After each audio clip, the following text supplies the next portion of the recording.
Hello, I'm Randall Robinson, the Director of Trans-Africa. We believe getting the news out about South Africa is a crucial way to keep the issue alive. That's why I'm glad you're watching South Africa Now. Global Vision presents the television news magazine of Southern Africa. It doesn't exist on television, and it doesn't exist. I would actually appeal to the world that information is there and can be found.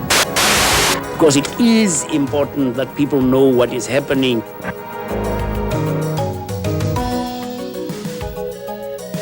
This week, South Africa Now reports these stories. The Homecoming. Walter Sisulu is back in Soweto. We have exclusive footage and an interview with the veteran ANC leader freed after a quarter century in jail. Comrade Mandela was not going to say, look, I want you to release me.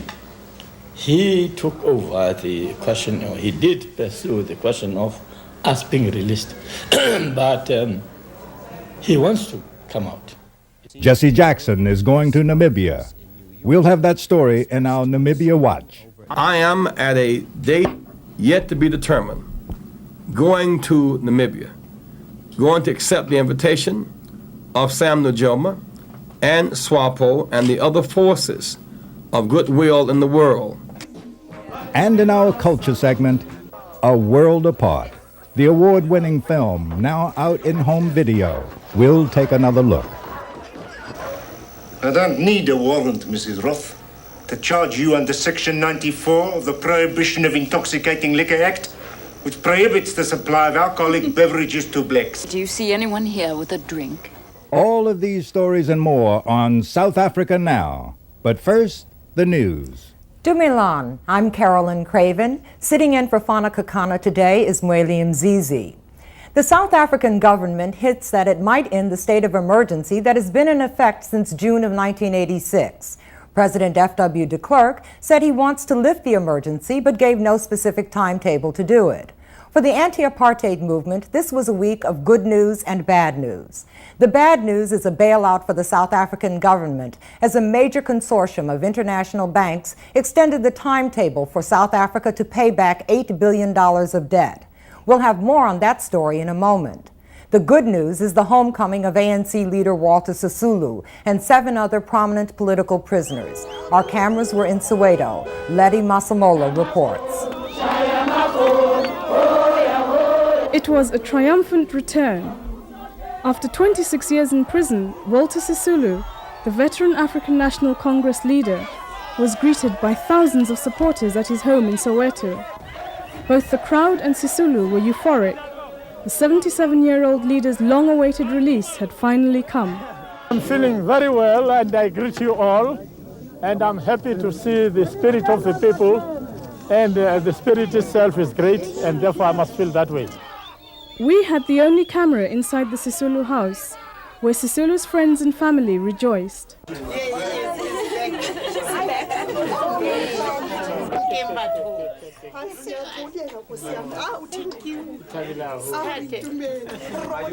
Here on Sisulu's right, his son Zwelakhe, who spent 2 years in prison and is still under severe restriction orders. Thank you.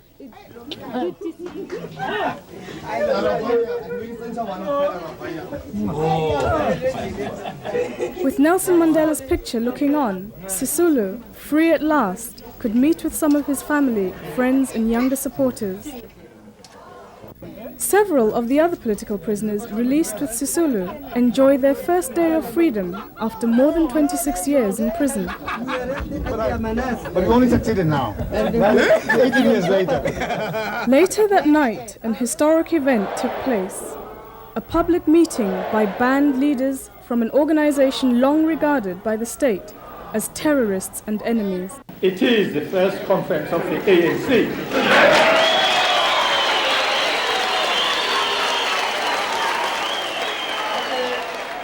There they were, part of the High Command of the African National Congress, unconditionally released and outlining views rarely spoken aloud in 25 years. If the government does not meet our demands, we have no alternative but to continue to fight for our freedom. Liberation will never come without the working class movement participate in the struggle. Don't judge the people in terms of color, black.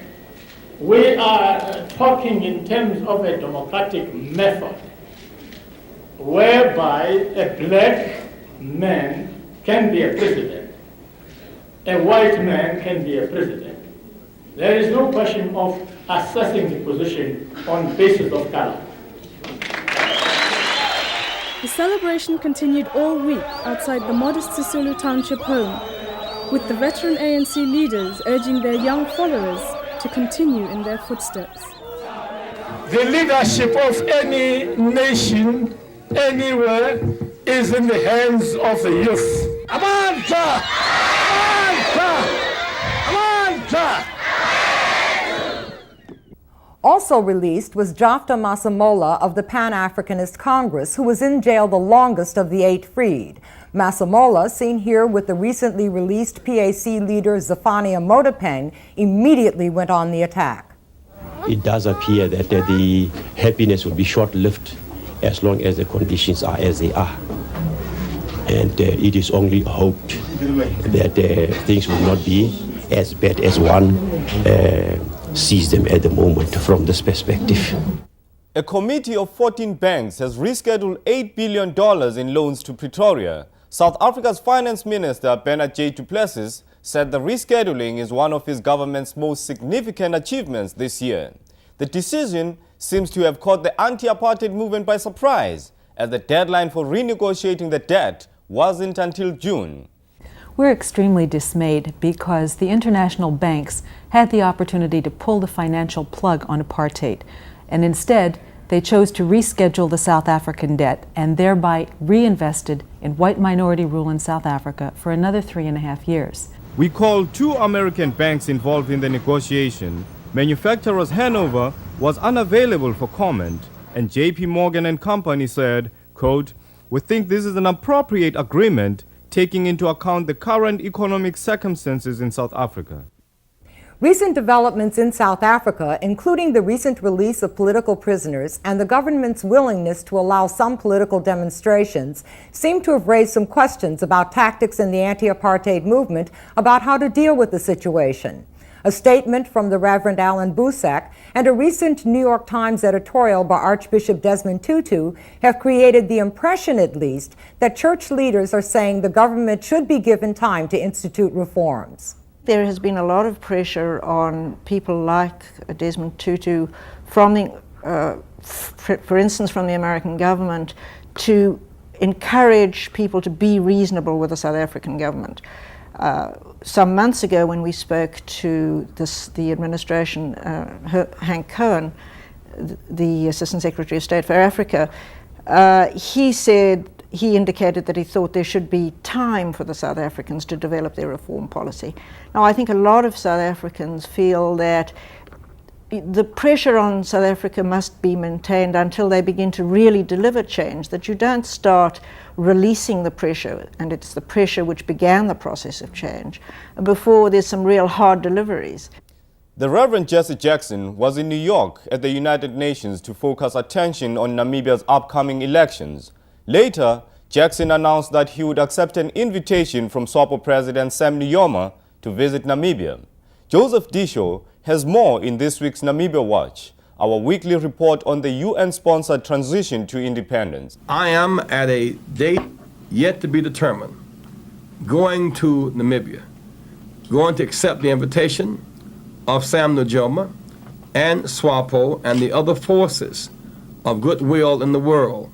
Jackson said he was concerned over increased violence in Namibia and pointed to Pretoria's failure to disband the brutal paramilitary unit Kufut as a sign of its insincerity. He also pointed to this flyer as an example of intimidation.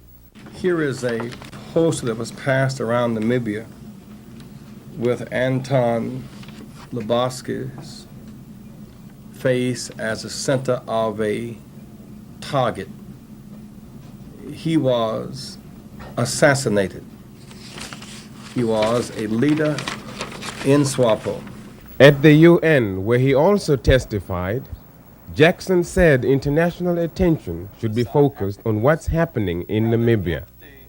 South Africa prospers in the darkness of media deletion, of media distortion. Only the eyes of the world can assure an open, free, fair election process in Namibia. SWAPO's UN representative, Hinyangero Asheke, said Jackson's visit is important. The importance of him being there will be the one of drawing public and international attention to the serious concerns of the Namibian people, and which should be concerns of the entire international community. Jackson said the U.S. needs to do more to help the process. And therefore, we reach out today for open, free, and fair elections in Namibia, and for our nation to take a stronger role in that process. A date has not yet been set for Jackson's visit, though it is thought he will visit Namibia before elections begin on November 7th. We'll have more on this story next week in our special election preview. This is Joseph Diescho with Namibia Watch for South Africa Now. South Africa Now is pleased that Randall Robinson, the director of Trans-Africa, will be joining us as a regular commentator on our program. The Washington-based Trans-Africa, the African American Lobby for Africa and the Caribbean, is the only organization that regularly lobbies Congress on issues affecting Southern Africa. This week, we present an introduction to Trans-Africa and our first commentary from Randall Robinson. Operating from these offices in Washington, Trans-Africa regularly monitors events in Southern Africa. Trans-Africa has been at the forefront of the movement for economic sanctions, and earlier this year organized this meeting with prominent anti-apartheid leaders in Congress. Members of the Trans-Africa staff feel their work is having an impact. We have seen in the South Africa issue in particular that the black community has been mobilized to take action on this issue. And I'm hoping that this is just going to be a start, and it's not going to stop just with apartheid in South Africa, but that they will be, from this, galvanized to work on other issues. There are many people who, considering what's happening in South Africa now, think this is the time to relax pressures on South Africa. We don't believe that's the case. We fully support the comprehensive anti-apartheid measure sponsored by Congressman Dallams and Senator Simon, and we're going to work for the passage of that act. Trans-Africa's director, Randall Robinson, was in the news after his recent visit to Angola, where he gave that country's President Dos Santos an invitation from 36 members of Congress to visit the United States. Upon his return, Robinson was attacked by Utah Republican Senator Orrin Hatch for visiting what Hatch referred to as Marxist Angola. Hatch has since personally apologized to Robinson, who remains committed to Trans-Africa's mission. We have to mobilize Americans to pressure for a better U.S. foreign policy towards Africa and the Caribbean. We have to involve all Americans, but particularly we have to involve African Americans. And this place, this shop, these people you've met, represent a foreign policy career opportunity for black Americans as well. So we're training American leaders here, but we're also improving American policy towards Africa and the Caribbean. And now, a South Africa Now commentary from Randall Robinson. The celebration is premature. While the South African government has released from prison some of the most prominent elder statesmen of the African National Congress, their cells are being filled with the anti-apartheid movement's younger leaders. 800 political prisoners are still being held in South Africa's jails, many without charges or trial. The inclination in Washington is to celebrate, as if State President F.W. de Klerk has already instituted major reforms. But while some demonstrations are now permitted, others are quashed, a point that seems to be overlooked. 25 people were killed in peaceful protests against South Africa's elections on September 6. Those events only weeks ago seem to have faded into distant memory. Rather than a premature celebration, now is a time for increased vigilance, time for the Bush administration and the world to tell the South African government that real action needs to be taken, beginning with an end to the state of emergency, the unbanning of organizations, and the release of political prisoners. That would be a start on the road to a democratic, non-racial South Africa, and then all of us can celebrate. That's my view. I'd be interested in yours. I'm Randall Robinson of TransAfrica for South Africa Now.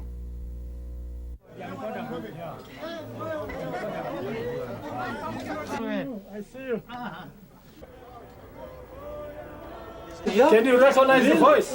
Yeah? You're watching South Africa Now, the television news magazine that goes behind the headlines. Walter Sisulu has been out of jail for a week. His release is being taken as a sign that the South African government is serious about reform. But how does Sisulu size up the situation? He provided his assessment to our South Africa Now crew, who visited him shortly after his return home. The message of the people in South Africa, it's an amazing situation when we can see today how the people are responding. They have become so politicized, the little children, throughout the corners of South Africa. That is one pressure. Secondly, the pressure in the international field is tremendous and has been going on. It's not lessening, it's growing. And while Sisulu was being interviewed inside, outside, police were tearing down pro-ANC posters. Down with the intimidation, down! Down with the racists, down! Down!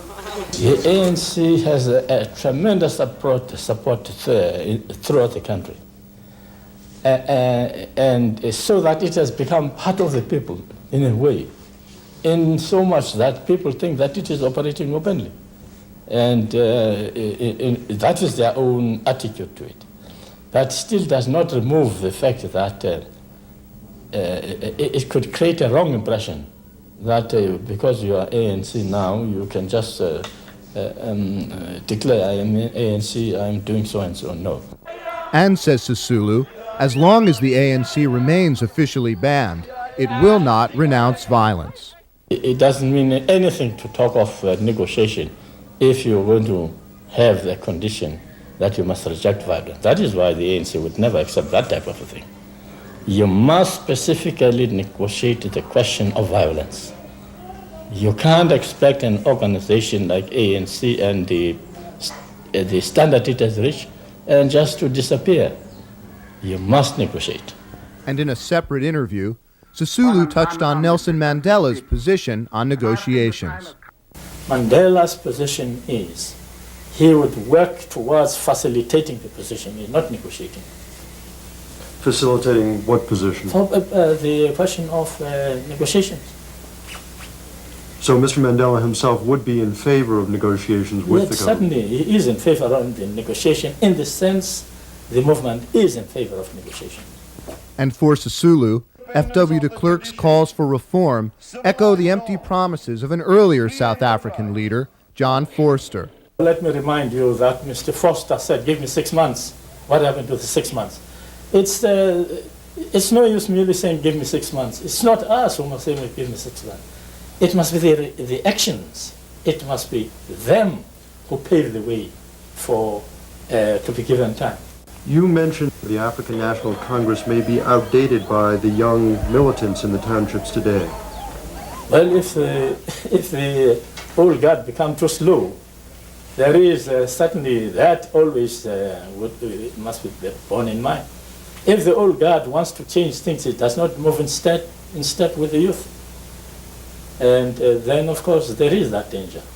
But at present, because our movement is matured, you have got combination of both the old guard and the youth, the vigor and the militancy of the youth, and the wisdom of the old.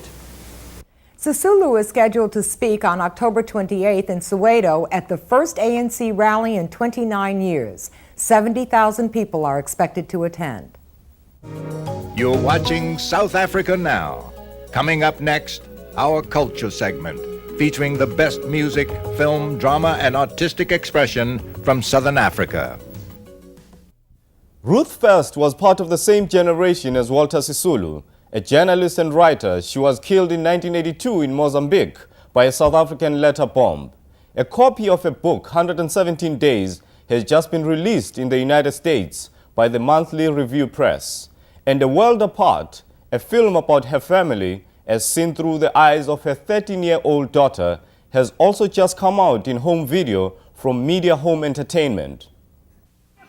The South African government today announced the first arrest under the 90-day Detention Act. A World Apart is based on the life of South African journalist and political activist Ruth First, whose unfailing criticism of apartheid brought herself and her family constant harassment and intimidation from the South African security police.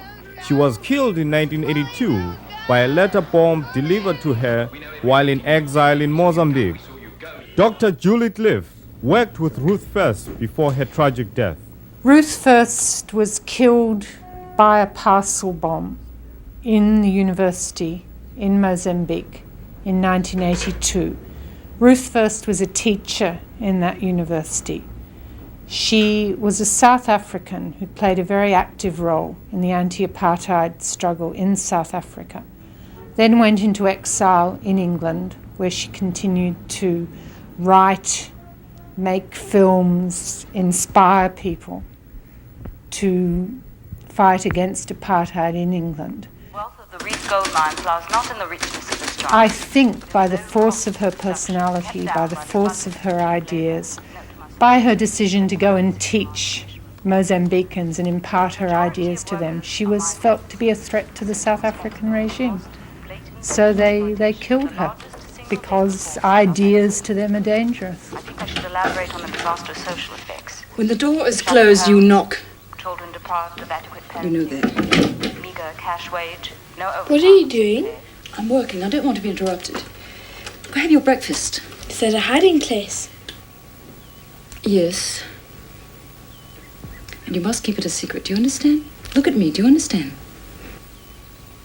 Director of the Market Theatre Would in you keep him Johannesburg and a notable figure in South African drama, Barney Simon speaks of his longtime friend, Ruth First. I came to know her at her most vulnerable.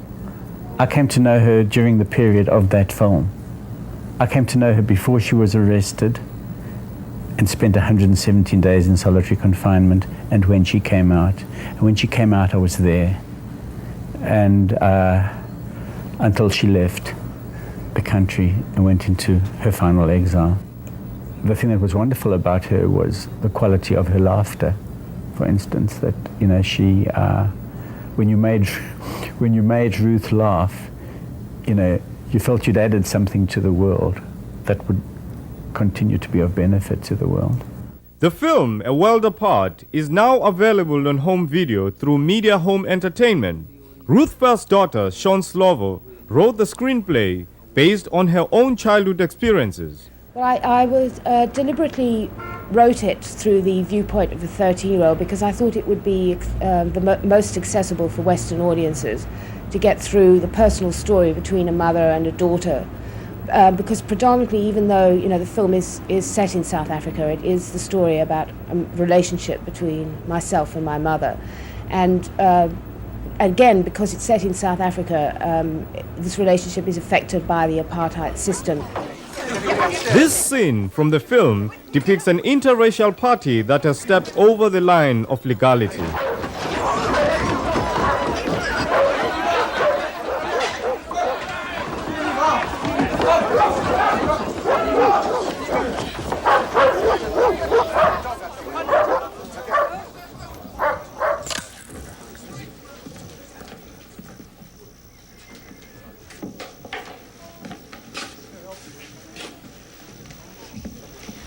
May I see your warrant?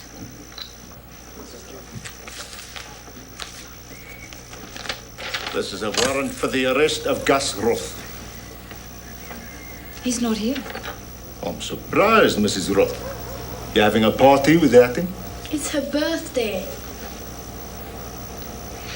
We'll just take a look around.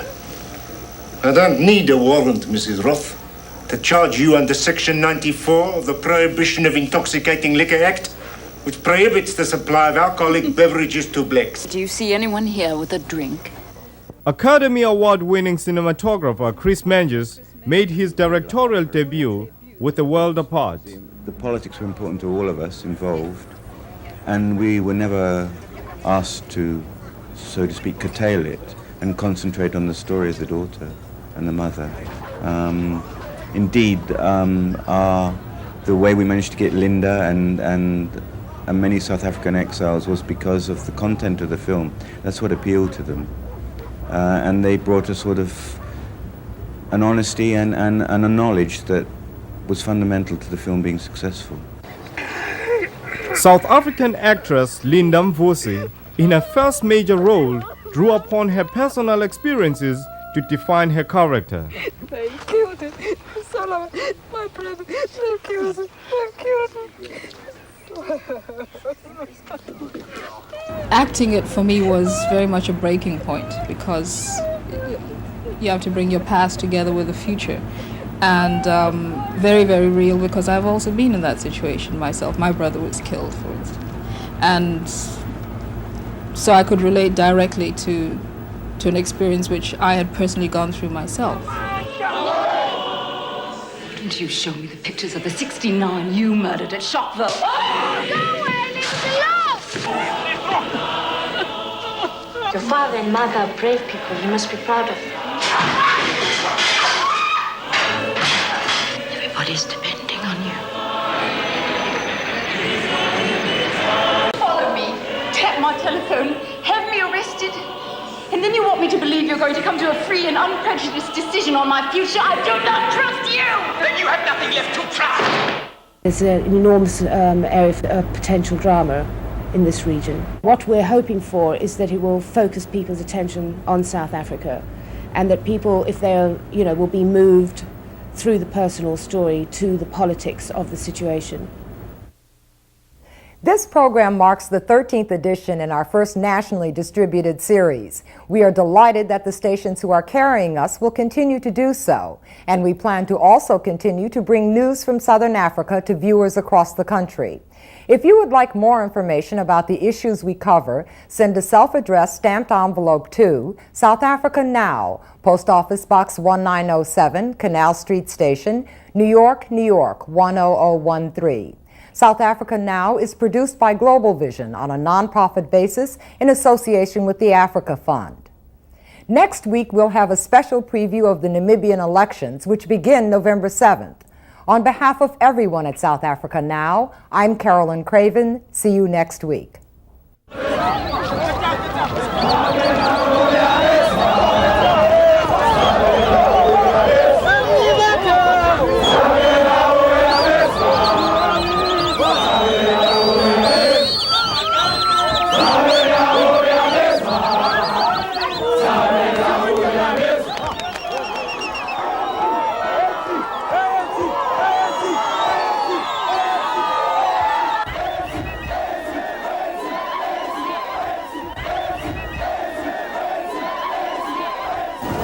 They told me last night that I'll be free today.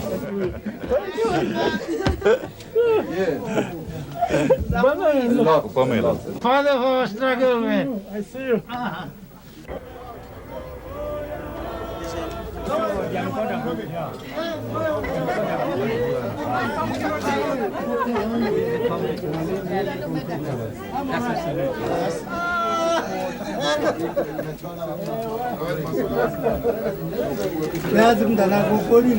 This morning. Oh, yeah. Can you recognize the voice?